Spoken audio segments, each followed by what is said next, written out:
Olá pessoal, tudo bem? Eu sou a professora Kelly Cristine Gasque, eu moro em Brasília, sou professora da Universidade de Brasília, especificamente da Faculdade de Ciência da Informação. Estou aqui hoje com vocês para a gente conversar um pouquinho sobre o comportamento informacional humano. Esse é uma área de estudo bastante conhecida para quem é da área de ciência da informação. Esse termo, comportamento informacional humano, ele foi cunhado na década de 90 por Thomas Wilson. O termo foi se consolidando e é o termo hoje mais utilizado na área. Mas esse termo, antes do uso desse termo, como era chamada então essa área de estudo? Ela era chamada de estudos de usuários.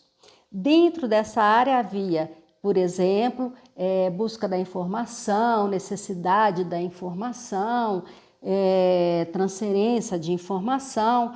Também eram outros termos que eram utilizados para designar estudos de usuários. Quando o Thomas Wilson ele propôs essa mudança, ele propôs porque principalmente na década de 80, houve uma mudança, um salto qualitativo das pesquisas de comportamento informacional.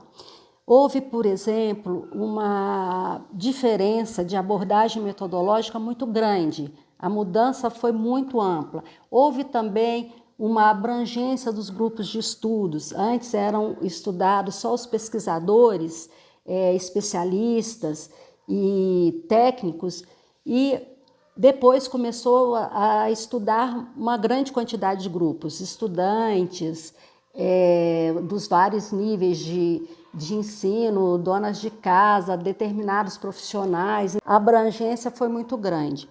E houve uma perspectiva também de uma mudança total do que era, da forma como se via os estudos de usuários e da forma nova de ver. Então, por isso é que o Wilson propôs essa mudança de termo. E quando o Wilson se referia a comportamento informacional humano, do que ele estava falando especificamente? Bom, o comportamento informacional humano, ele abrange a totalidade das atividades de interação do ser humano com os canais e fontes de informação. Os subtópicos de pesquisa dentro dessa grande área, que é comportamento informacional humano, são busca, pesquisa e uso da informação. Quando a gente fala de busca da informação, nós falamos de uma forma mais abrangente de como as pessoas entram em contato com as fontes de informação, com os canais de informação. Então, as pessoas podem usar bibliotecas, vários tipos de unidades de informação, mas às vezes também elas buscam informação com os vizinhos, às vezes com especialistas, às vezes com o professor, às vezes utilizando, por exemplo, rádio, TV. Então, todas essas formas de interagir com a informação que nós falamos que está relacionado com a busca da informação. O outro tópico dentro dessa área é chamada de pesquisa de informação. A pesquisa de informação já é um tópico mais restrito de pesquisa, porque ela está dentro da grande área de busca da informação.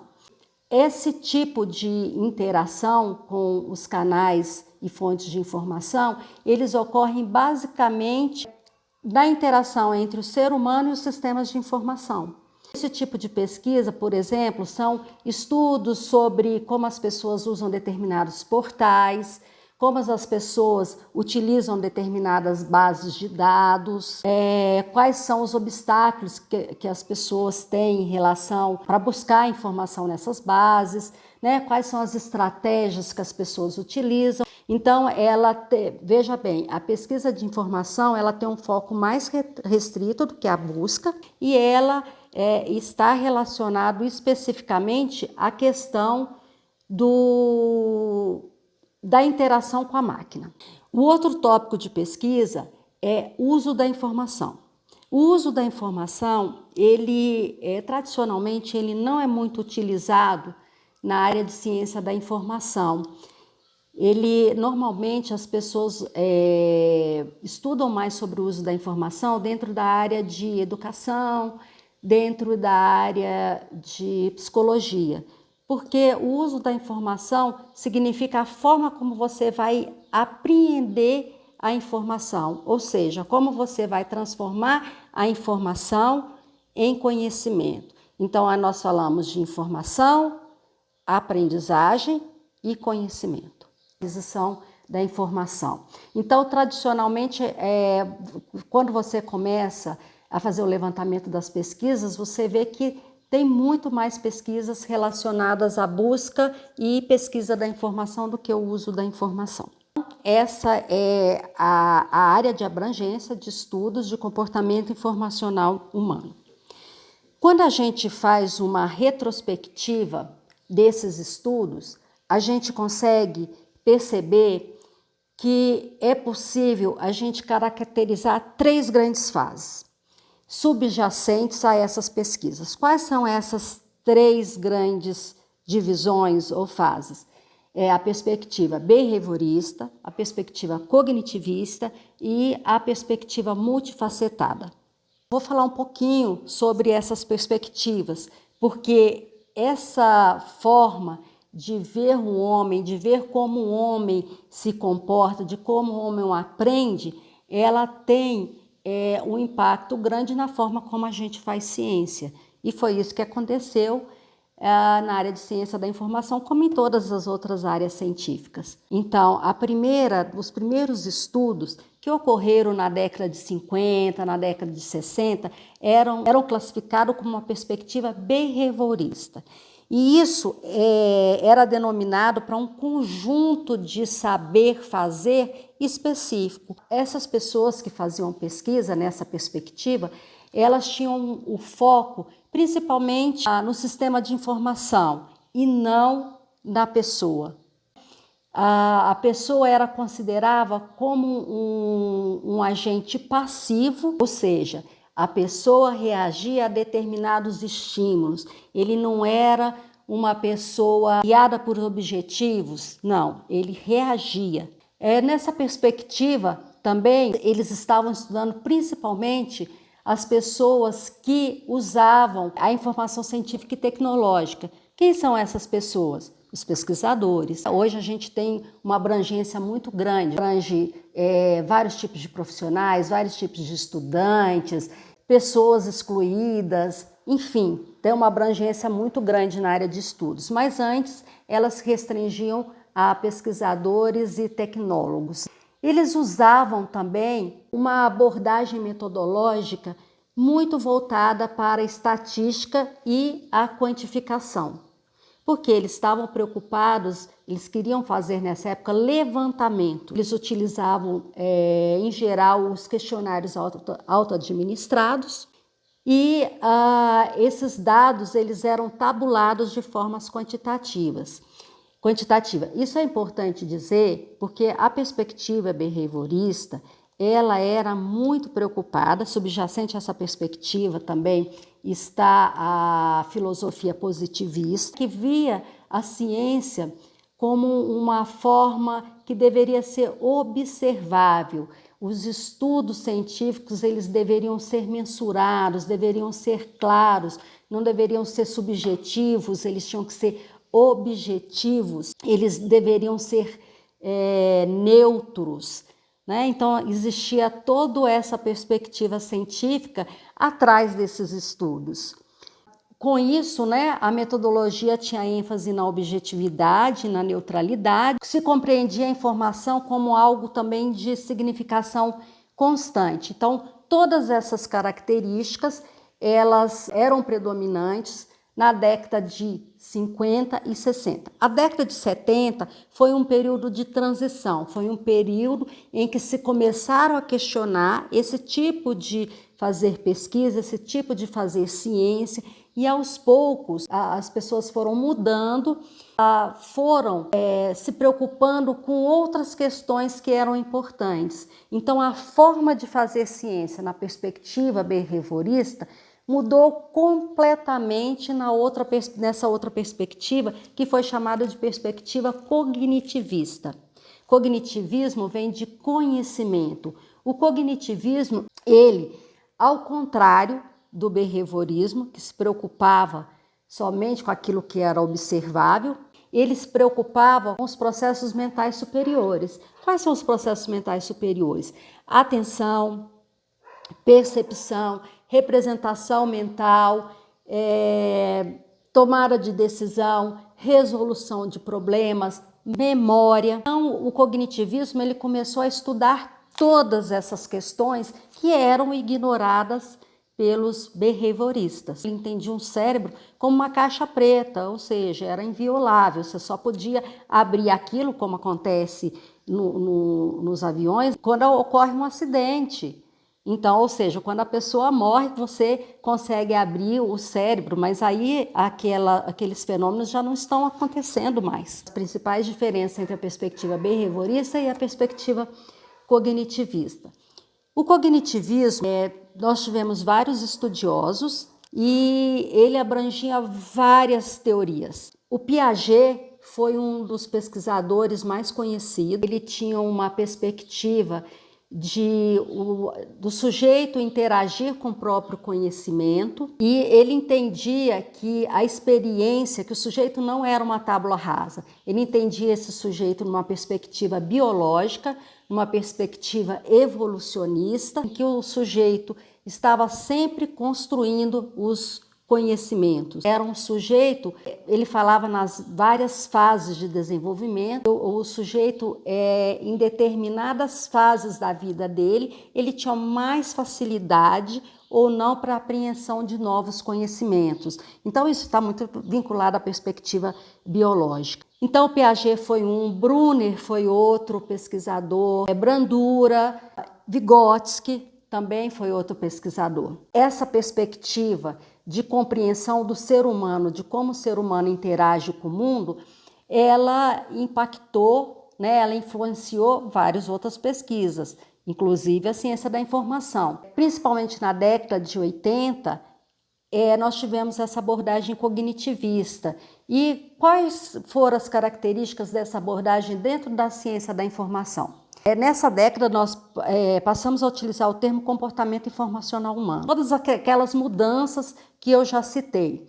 Houve a compreensão do conhecimento como algo em processo de construção, O conhecimento você constrói, depende do sujeito, depende dos seus esquemas de pensamento, que interação com a nova informação, e aí considerando também a sua experiência, vai dar um significado àquela informação inicial e transformar essa informação em conhecimento.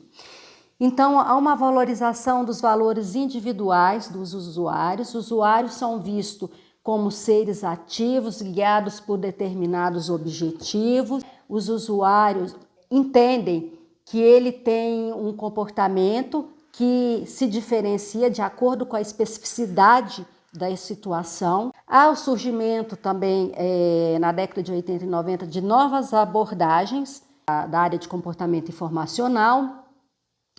Começam a surgir novos métodos, a gente deixa, por exemplo, de ter uma perspectiva muito quantitativa para perspectivas mais qualitativas.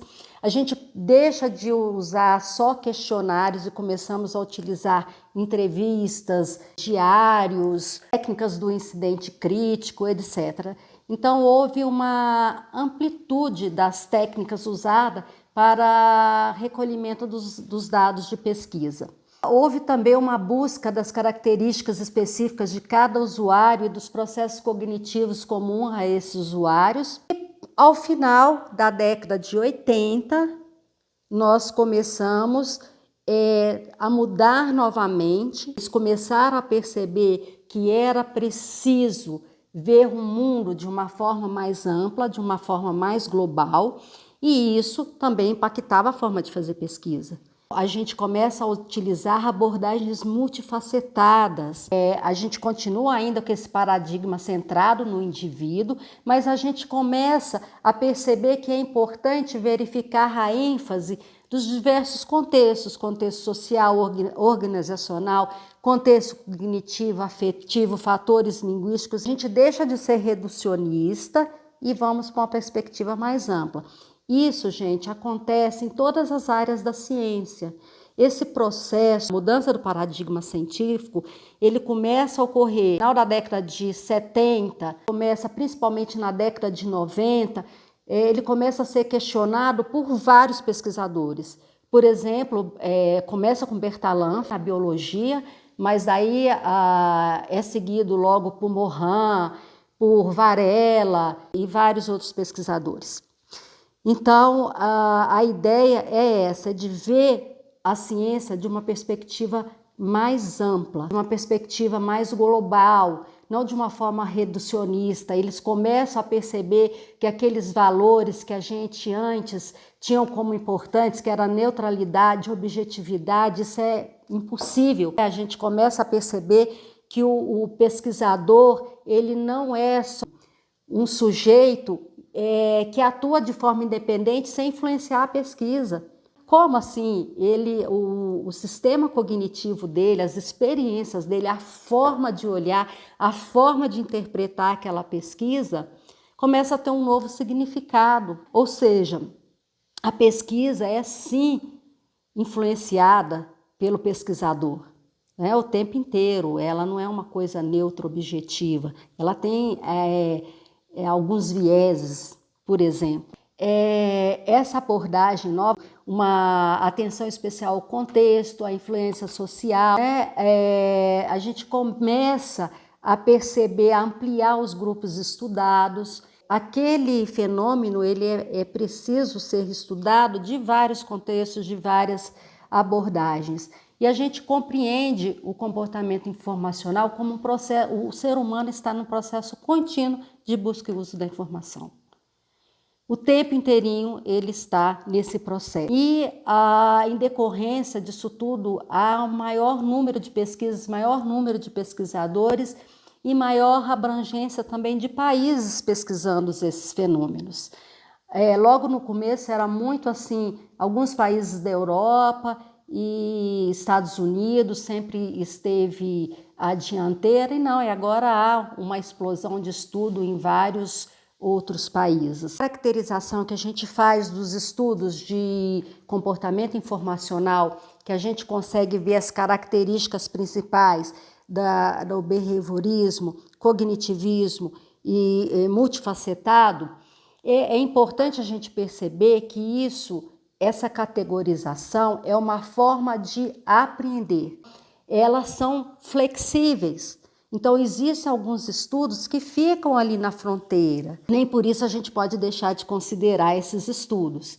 Eu, junto com a professora Celi, mais ou menos em 2008, nós fizemos um estudo para delinear as características principais desses estudos a partir das revisões do ARIST. Era um periódico anual de informação científica e tecnológica, que revisão em várias áreas de estudos. Normalmente ocorria a revisão, que até a década de 80 era chamado estudos de usuários, estudos de necessidade ou de busca, e na década de 90 ele já começa a ser utilizado dentro desse periódico, utilizado o termo comportamento informacional. Nós conseguimos fazer um levantamento desde o início dos estudos, desde dos primeiros artigos que saíram nesse periódico, até o ano de 2007, até 2007. Ou seja, então faltou um único estudo de revisão, que esse estudo saiu em 2009 e foi realizado pela Fischer e Julian. E nesse estudo, que nós não abordamos naquele artigo Evolução Teórico-Metodológica dos Estudos de Usuário ao Comportamento Informacional, os autores concluíram que havia grande abrangência de informação, que a busca é estudada dentro de um contexto e que as perspectivas mais estudadas eram o construcionismo e o construtivismo. Então, ela pegou artigos, parece que de 2004 até 2009, para fazer esses estudos. Concluiu que houve uma expansão, né, da área, com ênfase no construcionismo e no construtivismo. Outra coisa que ela percebeu, alguns pesquisadores já tinham começado a trocar o termo de comportamento informacional por prática informacional. No entanto, apesar dessa troca de termo, ainda até 2009, o uso do termo comportamento informacional humano era predominante. E é sobre isso que eu quero falar um pouquinho com vocês. A ênfase vai ser nessa questão.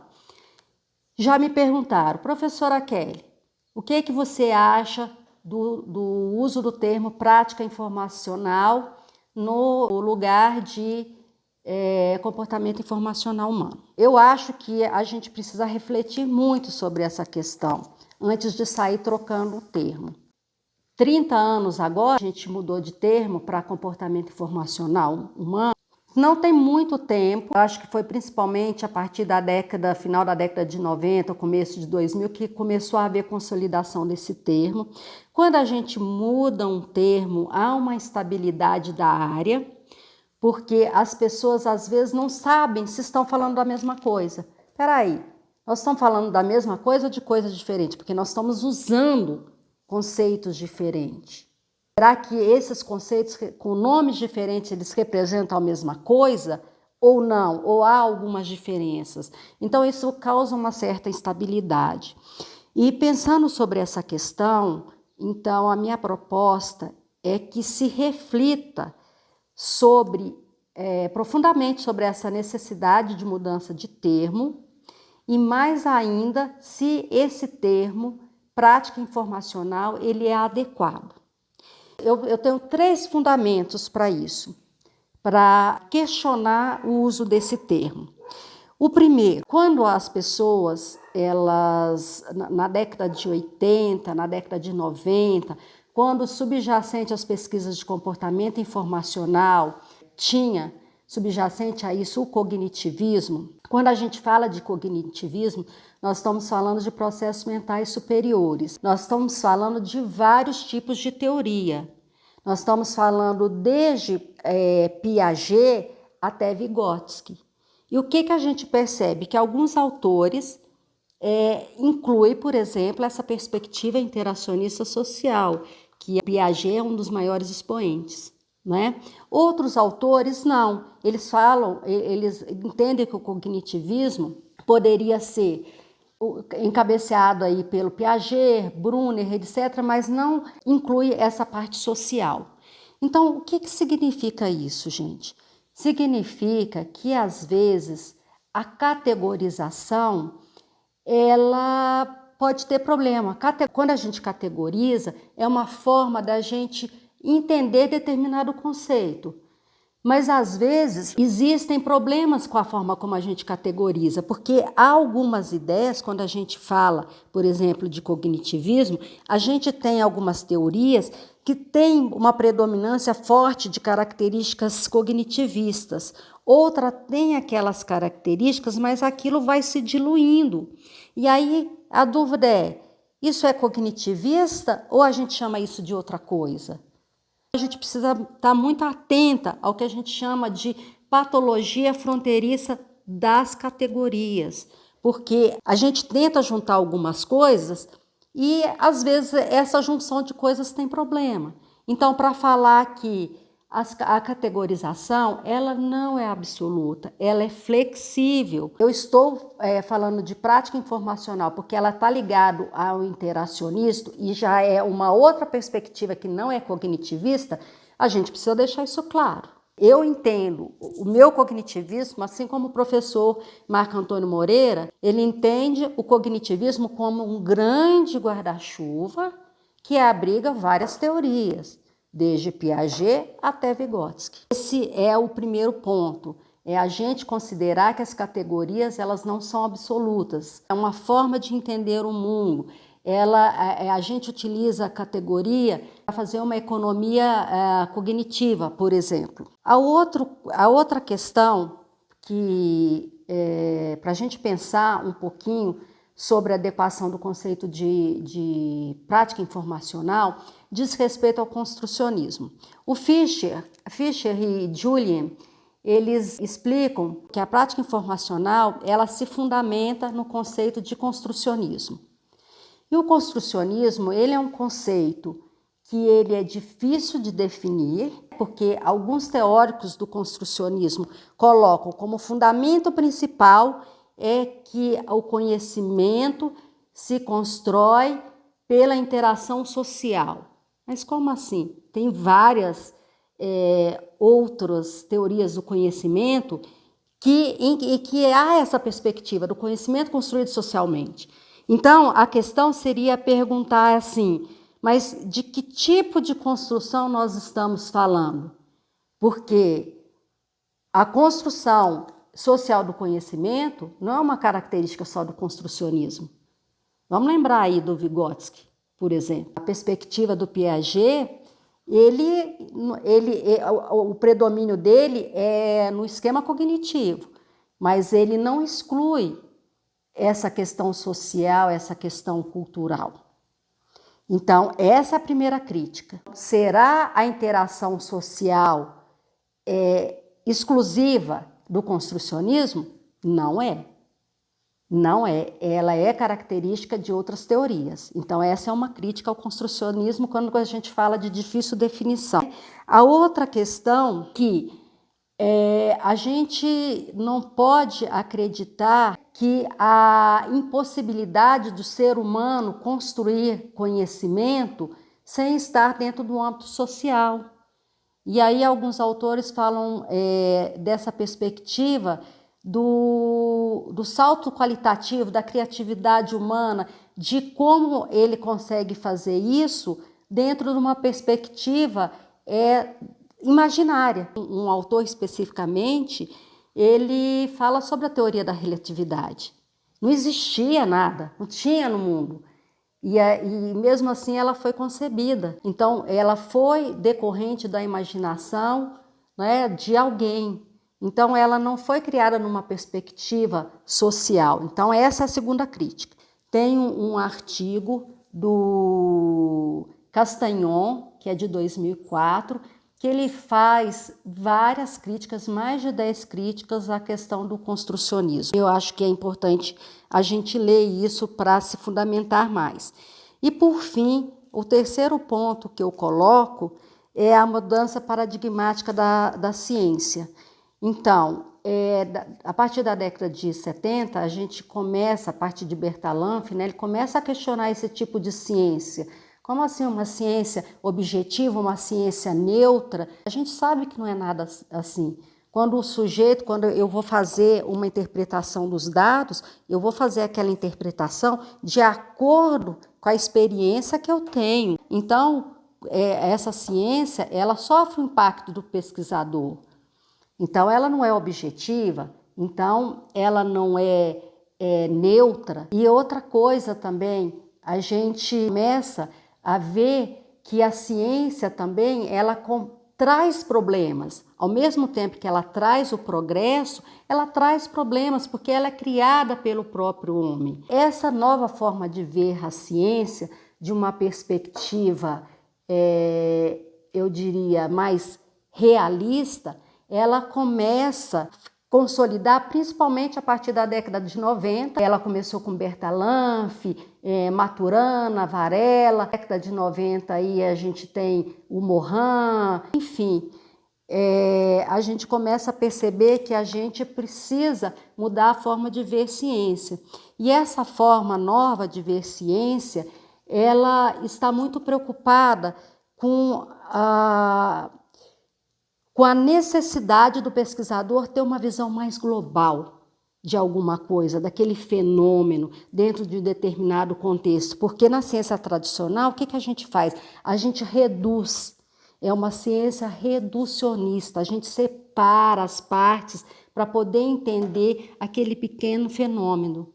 E agora as pessoas começam a perceber que é importante a gente ver aquele fenômeno dentro de um contexto mais amplo, para perceber como ocorre a interação, qual é o impacto daquilo, qual é o impacto na sociedade, qual é o impacto de forma geral, é ter uma visão mais ampla da ciência. Tá? Então, quando a gente fala de novo em prática informacional, que é uma perspectiva de interação social, então a gente tenta olhar isso aqui só com esse olhar, é no mínimo reducionista. A gente sai de uma perspectiva que estava mais abrangente, que a gente já falava de uma perspectiva abrangente no início da década de 2000, multifacetada, e agora a gente quer voltar para a prática informacional. Isso me parece um paradoxo, que a gente deveria pensar mais. Muitas vezes a gente não pensa sobre, isso é uma crítica, não sou eu que estou fazendo não, outros pesquisadores já fizeram, Fischer e Julian, por exemplo, fizeram essa crítica que às vezes as pessoas querem fazer mudanças sem estudar profundamente aquele conceito, sem entender aquele conceito profundamente. Então é importante a gente perceber, aprofundar, correr atrás, estudar mais antes de propor alteração. Então, só voltando um pouquinho, são 3 questões que eu coloco como importante para a gente repensar o uso da mudança de conceito. Na verdade, eu não sou contra o uso, se houver necessidade, se houver algumas questões importantes que fundamentem essa mudança, mas não mudar por mudar. Então, o que é que eu levanto para a gente pensar um pouquinho mais na troca desses termos? Então, só para relembrar, a gente lembrar que as categorias, elas não são absolutas. No caso, eu sempre falei de cognitivismo, mas eu não excluí a abordagem social, porque dentro da minha perspectiva, eu vejo que a interação entra aí dentro. A segunda questão é ver que o construcionismo, que é a ideia principal em que se fundamenta a ideia de prática social, ela tem muitas críticas, né? Sendo as principais críticas a questão de compartilhar uma ideia de construção do conhecimento que faz parte de outras teorias. Então, essa é a primeira questão, e a impossibilidade de atribuir todo o desenvolvimento humano à interação. A gente desconsiderar também o esquema cognitivo do ser humano. E, por fim, essa mudança de paradigma. Então, por todas essas 3 questões, eu acredito que a gente deveria pensar mais, para não criar mais instabilidade no uso desse termo. Então, é isso. O comportamento informacional humano é uma área que está se desenvolvendo bastante. Tem aparecido muitas perspectivas interessantes, propostas interessantes, e eu acho que assim, a gente precisa tornar essa área mais conhecida, porque hoje o que a gente vive? Numa sociedade da aprendizagem, numa sociedade que a gente tem que estar em aprendizagem, a gente tem que estar em contato com informação e transformar essa informação em conhecimento o tempo inteiro.